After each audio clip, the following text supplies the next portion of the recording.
Welcome, listeners, to this Speaking from Our Hearts podcast episode, where I am absolutely delighted to be having a conversation with a lady from Switzerland, Simone Anliker.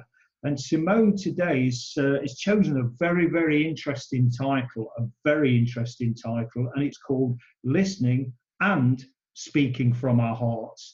So, Simone, a very, very warm welcome to you. Thank you very much for having me here. Excellent. Really So, happy to be here.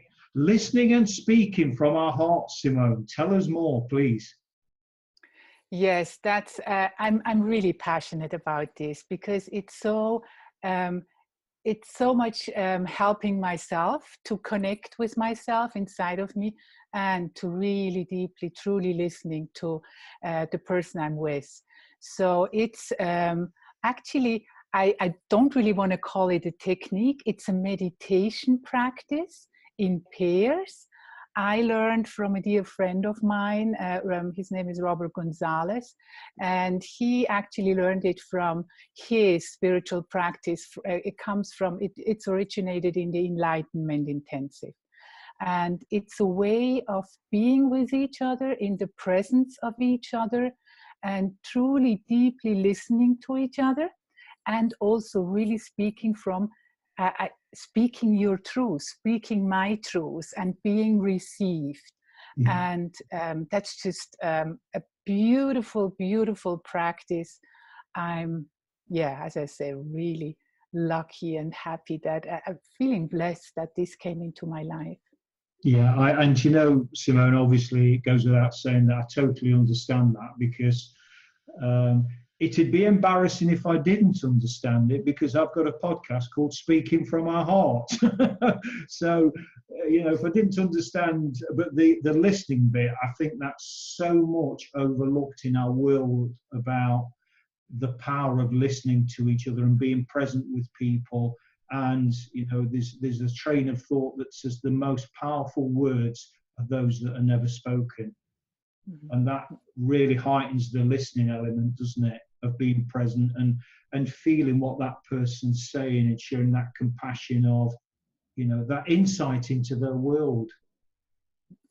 And what I, especially in this practice, I like, it is actually a listening, not so much because I want to respond to what I'm hearing, but to be fully received, or to receive the one who is speaking fully. And that's also part of how this came alive. Charles Berner, who created the Enlightenment Intensive, he has one of these saying. He says, when we are received fully, then knowledge turns into wisdom. Yeah. And I really like that. There is something in that. I see that inside of me when I go inside and contemplate in the presence of someone else. First of all, I have access to my inner world because there is much more presence here. It's my presence and the presence of the other person. And what the listener actually does, he's not interacting with me, which we normally do in conversation, kind of this nodding and this smiling and this confirming. So the idea of having someone who is present with me is more just having the pure essence of presence instead of having the interaction.